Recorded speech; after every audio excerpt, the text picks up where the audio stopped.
평소 얼굴 맞대고 같이 일하던 동료가 이렇게 돌변할 줄 누가 상상이나 했겠습니까? 김기혁 아나운서. 네, 지난달 31일 오후 7시 30분쯤에 일어난 일입니다.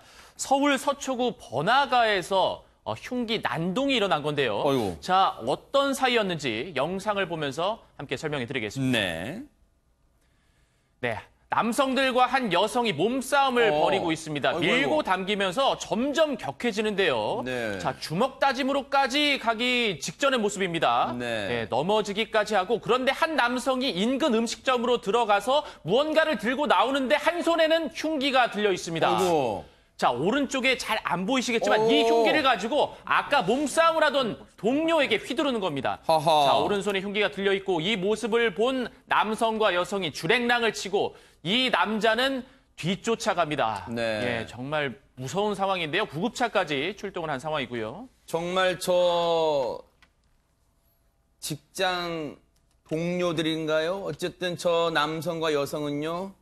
혼비백산하면서 인근 다른 곳으로 일단은 몸을 피신을 했습니다. 장희영 교수님, 대체 왜 저랬을까? 무슨 일이 있었던 거예요? 저 사람들 사이에. 지금 저들이 우르르 몰려있던 곳이 바로 식당 앞이었습니다. 네. 7시 반이면은 저녁 식사 회식을 함께 마치고 나왔던 직장 동료들이 맞습니다. 회식 자리였어요. 다 아는 사이들이었었고 아직 해가 까맣게 지지도 않은 환한 저녁이에요. 그럼에도 불구하고 저런 엄청난 일이 벌어졌는데 네. 왜 벌어졌느냐? 자신들끼리 사소한 말다툼이 있었습니다. 아하. 사소한 말다툼 끝에 한 남성이 저렇게 가서 식당에서 흉기까지 들고 나와서 휘두른 것이고 네. 당연히 저들이 도망을 갔겠죠. 근처 네. 공원까지 도망을 쳤는데 심지어 흉기를 들고 거기까지 쫓아가서 끝까지 흉기를 휘두르는 이런 그러니까 좀 분을 사귀지 못하는 이런 행태가 계속 이어졌습니다.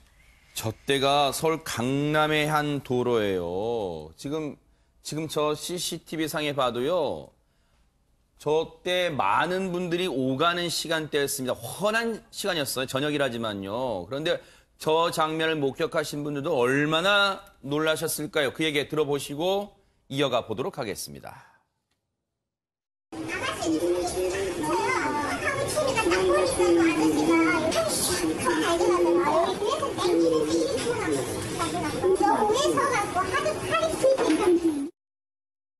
아니 그런데 김기혁 아나운서 회식이라고 한다면 단합을 다지기 위해서 하는 게 회식 아니에요? 대체 무슨 일이 있었던 거예요? 그러면 회식에서? 회식을 하던 도중에 이 흉기를 들고 나왔던 남성이 아까 그 영상에 나왔던 한 여성의 그 엉덩이를 발로 찼다고 합니다. 세상에. 예, 회식 도중에. 그래서 이거를 가지고 다른 남자 동료와 말싸움을 벌이다가 아까 영상에서 나왔던 것처럼 몸싸움까지 번지게 된 건데요. 네. 어쨌든 그 몸싸움이 커지자 또 이제 분을 참지 못하고 흉기까지 들고 나와서 이렇게 휘두르게 된 거죠.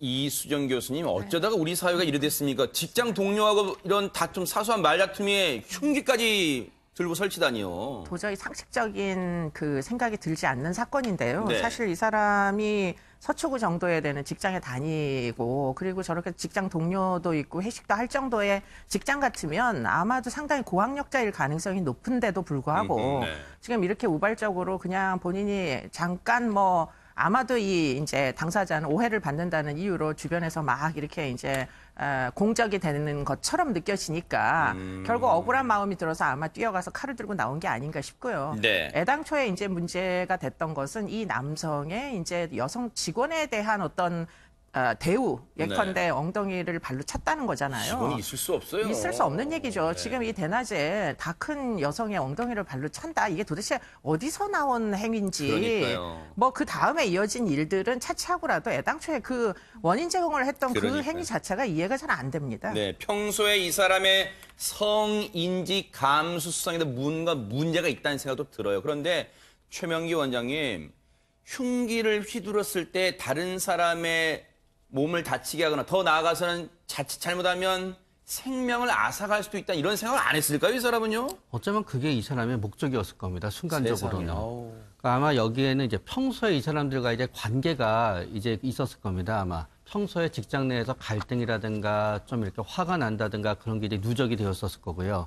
그런 다음에 저 낮에 회식을 한다는, 낮에 술을 먹는다는 거는 어떤 의미에서 굉장히 기분 좋은 회식일 수도 있지만 뭔가 직장 내에 문제라든가 있어서 나지야마 먹기 시작했을 가능성이 있습니다. 네. 그랬을 때 그 문제에 대해서 서로 얘기하다가 상대방한테 탓을 하고 뭔가 네. 평소에 감정이 나오게 됐을 거고요. 네. 그랬을 때 여성이 엉덩이를 찬다는 거는 벌써 거기서부터 가해자의 기질이 뭔가 우리가 생각하는 것과는 굉장히 다른 기질이라는 걸 의미하게 됩니다. 네. 거기에 대해서 이제 가해자는 피해자들이 거기에 대해서 맞대응을 하다가 보니까 가해자는 굉장히 올라갔을 거고요. 네. 그러면서 거기에 술이 끼워져 있게 되는 거고 아하. 마지막으로 많은 사람들이 본인을 갖다 쳐다보는 데서 위축이 되는 게 아니라 오히려 본인의 입장에서는 모멸감을 느끼게 되면서 네. 그거를 상쇄해야 된다고 생각하다가 보니까 흉기를 드는 극단적인 행동으로 이어지게 되었을 가능성이 높습니다. 네.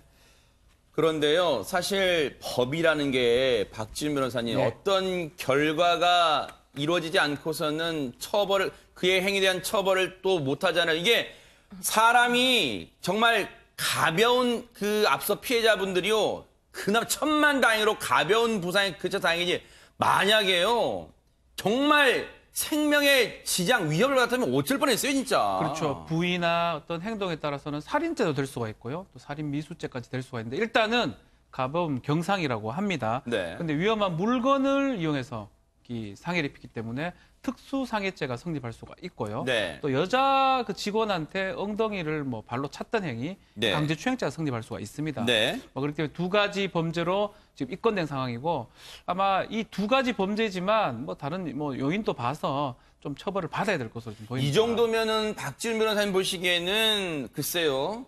수사 단계에서 구속은 모르겠습니다만 재판 받고도 법정 구속될 사안은 아니에요. 어떻습니까? 그러니까 상황을 좀 봐야 될 것 같아요. 아. 동기나 이런 부분을 봐서 만약 또 전과나 이런 걸 보는데 전과는 막 없다고 가정했을 때 전과가 없다면 뭐 구속보다는 뭐 집행유예에 가까울 것 같긴 그래요? 한데요. 그렇다고 하더라도 백주 대낮에 뭐 좀 7시긴 하지만 이 흉기를 휘두르고 자기 직장 동료한테 저렇게 위해를 가했던 행동 엄중하게 처벌받을 것으로 보입니다. 이 사람이 법적으로는 구속이 안 된다 하더라도 만약에 버젓이 다시 직장 생활한다면 그 직장 동료들 불안감이 어디 제대로 일이 손에 잡히긴 하겠습니까? 직장에서도 법원 판단과는 별도로 뭔가 조치를 취하겠다 이런 생각도 해봅니다. 너무너무 소스라치게 놀라는 그런 사건이었습니다.